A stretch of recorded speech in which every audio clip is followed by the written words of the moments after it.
Joaquín El Chapo Guzmán fue uno de los narcotraficantes mexicanos más poderosos y relevantes de la historia del Lampa mexicano, quien llegó a posicionarse como el líder de una de las facciones del Cártel de Sinaloa y uno de los objetivos más importantes de las autoridades en México y de los Estados Unidos. En esta primera parte sobre su historia, te narro sus primeros años de vida, sus inicios en el crimen y cómo se dio su primera captura. Sean todos bienvenidos a Narraciones Criollas.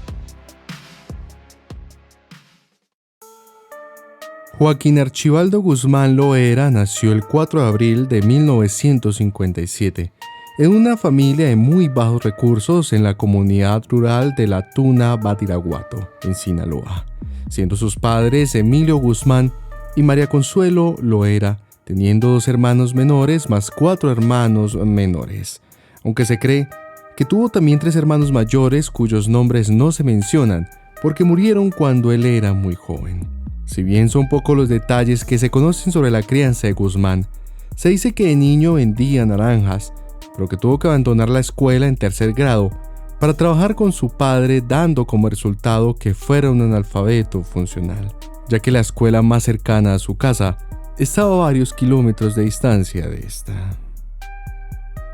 El Chapo en su niñez era golpeado con regularidad, por lo que a veces escapaba a la casa de su abuela materna para no sufrir dichos maltratos. Sin embargo, él se enfrentó a su padre para proteger a sus hermanos menores de ser golpeados, y en estos casos la mamá de Guzmán era su base de apoyo emocional. Como lo mencioné, el Chapo tuvo que renunciar a sus estudios y con pocas oportunidades de empleo en su ciudad natal, se dedicó al cultivo de adormidera, una práctica común entre los residentes locales. Durante esta temporada de cosecha, Guzmán y sus hermanos caminaban por las colinas de Badiraguato para cortar el brote de la amapola. Sumado a esto, el joven Joaquín también vendía marihuana en centros comerciales cerca del área mientras acompañaba a su padre, aunque este último se gastaba la mayor parte de las ganancias en licor y mujeres y a menudo regresaba a casa sin dinero. Cansado de esto, Joaquín decidió a los 15 años cultivar sus propias plantaciones de marihuana, pero también en compañía de sus primos, logrando mantener a su familia con la producción de esta planta. Aunque en esta edad, su padre le echó de casa y allí se fue a vivir con su abuelo, y fue durante esa época que Guzmán se ganó su famoso apodo del Chapo, lo cual es una jerga mexicana para chaparrito, por su corta estatura de 1,68 y su complexión fornida. Si bien la mayoría de personas que vivían en Badiraguato trabajaban en los campos de amapola durante la mayor parte de sus vidas, Joaquín decidió cambiar esto, dejando de esta manera su ciudad natal en búsqueda de mayores oportunidades a través de Pedro Áviles Pérez, quien fuera uno de los pioneros del narcotráfico mexicano. Así que de esta manera, nuestro protagonista dejó Badiraguato a los 20 años de edad y se unió formalmente al crimen organizado. En la década de los 70, el Chapo trabajó primero con uno de los principales capos en ascenso, siendo este Héctor el Güero Palma, transportando drogas y supervisando sus envíos desde la región de la Sierra Madre a las áreas urbanas cercanas a la frontera de México y los Estados Unidos por avión. Desde esos inicios criminales, Guzmán siempre se caracterizó por ser ambicioso, presionando regularmente a sus superiores para que le permitieran aumentar la cuota de narcóticos que se contrabandeaba a través de la frontera, sumado a que también favorecía un enfoque violento y serio al hacer negocios, donde si alguno de sus envíos de droga no llegaba a tiempo, el Chapo simplemente asesinaba al contrabandista. De esta manera, quienes le rodeaban aprendieron que engañarlo o irse con otros competidores, incluso si le ofrecían mejores precios, era un movimiento imprudente.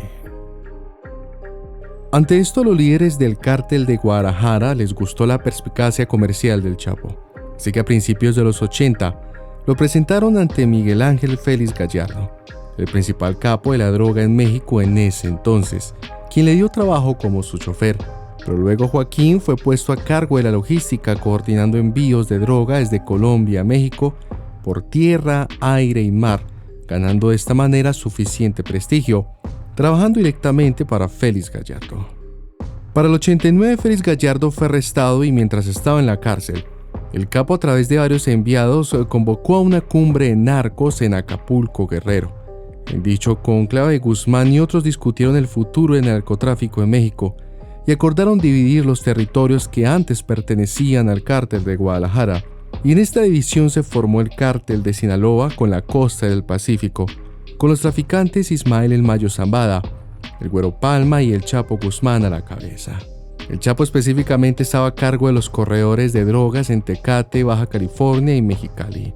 dos cruces fronterizos que conectan con los estados de Arizona y California en los Estados Unidos. Ya para ese entonces el Chapo contaba con docenas de propiedades en varias partes del país. Personas de su confianza compraban propiedades para él y las registraban con nombres falsos, y la mayoría de estas estaban ubicadas en barrios residenciales y servían como escondites para las drogas, armas y dinero en efectivo. Sumado a esto, también se convirtió en el propietario de varios ranchos en todo México, pero la mayoría estaban ubicados en Sinaloa, Durango, Chihuahua y Sonora, donde los lugareños trabajaban para el capo cultivando opio y marihuana. Aunque el capo estaba ascendiendo vertiginosamente al crimen, no fue sino hasta 1987 que las autoridades gringas detectaron a Guzmán por su participación en el tráfico, en donde le acusaron de haber coordinado más de 2 toneladas de marihuana y unas 4 toneladas de cocaína desde octubre del 87 hasta mayo del 90, y que además había recibido aproximadamente 1.5 millones de dólares en ganancias que fueron enviadas de regreso a su estado natal. A pesar de estas acusaciones, el capo continuó en su labor, donde en las zonas fronterizas entre Tecate y San Luis, Colorado, el Chapo le ordenó a sus hombres que traficaran la mayor parte de las drogas por tierra, pero también en aeronaves. Este hombre, al usar la llamada estrategia fragmentada, donde los traficantes mantenían las cantidades de droga relativamente bajas, reducía considerablemente los riesgos. Aunque a Joaquín también se le reconoce como un pionero en el uso de túneles sofisticados para transportar las drogas a través de la frontera hacia los Estados Unidos. Sumado a esto, el narco junto al Güero Palma empacaba cocaína en latas de chiles antes de enviarlas a los Estados Unidos en tren.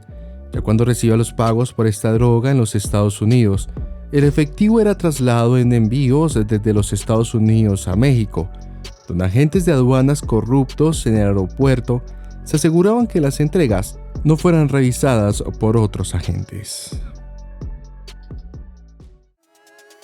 Cuando Félix Gallardo fue arrestado y se hizo la repartición de los territorios, los hermanos Arellano Félix tomaron el corredor de Tijuana, pero el Chapo y el cártel de Sinaloa empezaron a tener conflictos con dichos narcotraficantes. En uno de estos casos, en 1989, Guzmán envió a uno de sus hombres a quien le decían El Rayo para hablar con el clan Arellano en Tijuana, pero antes de que esto se diera, el sujeto fue asesinado por Ramón Arellano, y sumado a esto, el cartel ordenó el asesinato de los miembros restantes de la familia del Rayo para evitar futuras represalias. Luego, un tiempo después, el evento se repetiría cuando Ramón Arellano volvió a matar a otro socio del cártel de Sinaloa, siendo Rigoberto Campos alias El Rigo, lo que provocó conflictos con Guzmán Loera. En venganza e iniciando una fuerte guerra, el Chapo contraatacó a los hermanos Arellano con nuevos asesinatos en septiembre de 1992. Por esto la PGR formó una unidad especial para investigar los asesinatos, pero esta investigación se suspendió después de que la unidad descubrió que Guzmán había pagado a algunos de los principales funcionarios de la policía en México con 10 millones de pesos para que se hicieran de la vista corta. Tras esto, en noviembre del mismo año, hombres armados de los Arellano en contraataque intentaron matar a Guzmán mientras viajaba en un vehículo por las calles de Guadalajara, en donde Ramón y 4 de sus hombres dispararon al auto en movimiento con rifles AK-47, pero el capo de la droga logró escapar ileso. Aunque por este ataque Guzmán tuvo que abandonar Guadalajara y vivir bajo un nombre falso por el temor a futuros ataques. Sin embargo, el Chapo y el Güero Palma no se quedaron quietos, sino que respondieron a este intento de asesinato de manera similar varios días después, en donde mandaron a varios de sus hombres haciéndose pasar por policías que irrumpieron en una discoteca en Puerto Vallarta, en donde vieron a Ramón y Francisco Javier Arellano y abrieron fuego en su contra. Este tiroteo duró al menos 8 minutos y los sicarios en este dispararon más de 1000 rondas. El resultado de este ataque fueron 6 personas muertas, pero los objetivos, los cuales eran los hermanos Arellano, se libraron de morir ya que estaban en el baño cuando inició la redada y lograron escapar a través de un conducto de aire acondicionado y luego escaparon en sus vehículos. Este ataque fue uno de tantos entre la guerra del Chapo y los Arellano, donde se repitieron más acontecimientos violentos dados en Baja California, Sonora, Sinaloa, Durango, Michoacán y Oaxaca. La guerra entre ambos grupos continuó durante varios meses más, pero ninguno de sus respectivos líderes era asesinado, hasta que a mediados del 93 sucedió un hecho que resonó en el país azteca. En este hecho, el clan Arellano envió a uno de sus principales pistoleros para matar a Guzmán en Guadalajara. Al no tener éxito, los sicarios del cártel decidieron regresar a Baja California el 24 de mayo de 1993. En ese día, mientras Francisco Javier estaba en el Aeropuerto Internacional de Guadalajara, reservando su vuelo a Tijuana, sus informantes le notificaron que Guzmán estaba en el estacionamiento del aeropuerto esperando un vuelo para Puerto Vallarta. Ellos vieron un automóvil Mercury Grand Marquis blanco, donde se pensaba que Guzmán se escondía. Así que alrededor de 20 hombres armados de los Arellano descendieron de sus vehículos y abrieron fuego alrededor de las 4:10 de la tarde. Sin embargo, el capo no estaba en este carro, sino que andaba en un sedán Buick verde, a poca distancia del objetivo. El problema es que en el interior del Mercury se encontraba el cardenal y arzobispo de Guadalajara, Juan Jesús Posadas Ocampo, quien murió en el lugar de los hechos a causa de las 14 heridas de bala que le propiciaron. En medio del tiroteo y la confusión, el Chapo logró escapar y se dirigió a una de sus casas de seguridad en Bugambilias, el cual era un barrio que quedaba cerca del aeropuerto. La tarde en la que el cardenal fue asesinado, el presidente Carlos Salinas voló a Guadalajara y condenó el ataque, afirmando que este fue un acto criminal que tenía como objetivo la vida de civiles inocentes, pero no dio ninguna indicación de la participación del crimen organizado. La muerte de este cardenal, el cual era una gran figura religiosa de alto perfil en ese entonces, indignó grandemente al pueblo en México, a la Iglesia Católica y a muchos políticos.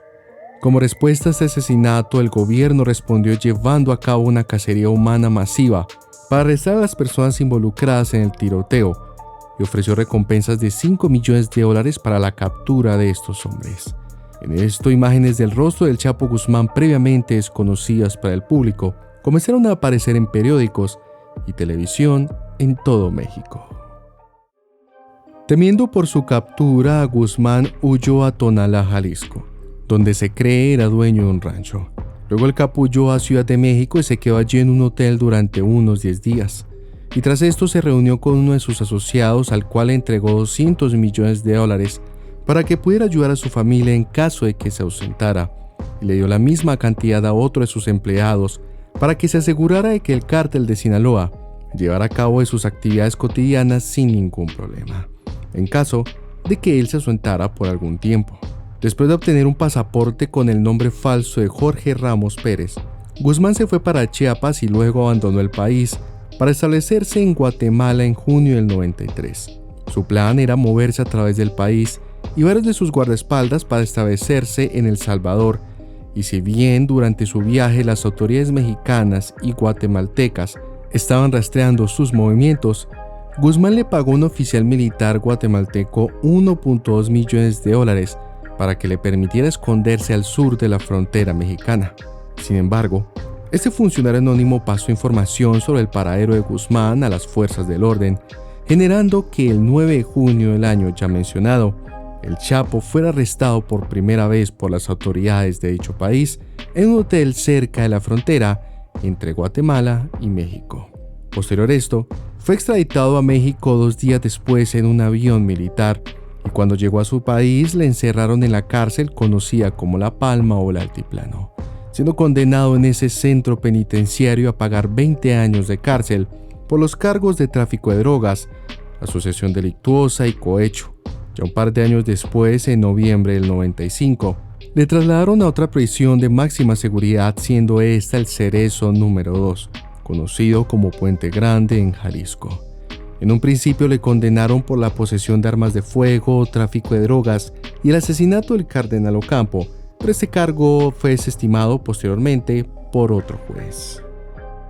La cuestión con el Chapo fue que mientras estaba tras las rejas, el imperio de la droga que tenía bajo su mando continuó operando sin cesar, dirigido por su hermano Arturo Guzmán, a quien le decían el Pollo. Aunque mientras pasaba esto, sus asociados le traían a la prisión maletas con dinero en efectivo, para así sobornar a los trabajadores de la prisión y que permitieran que el capo mantuviera su opulento estilo de vida, con los mismos guardias actuando como sus sirvientes. Sumado a esto, allí en este lugar tuvo muchos amantes, fiestas desenfrenadas y una cómoda celda con todo tipo de lujos, dignos de un narco de su nivel.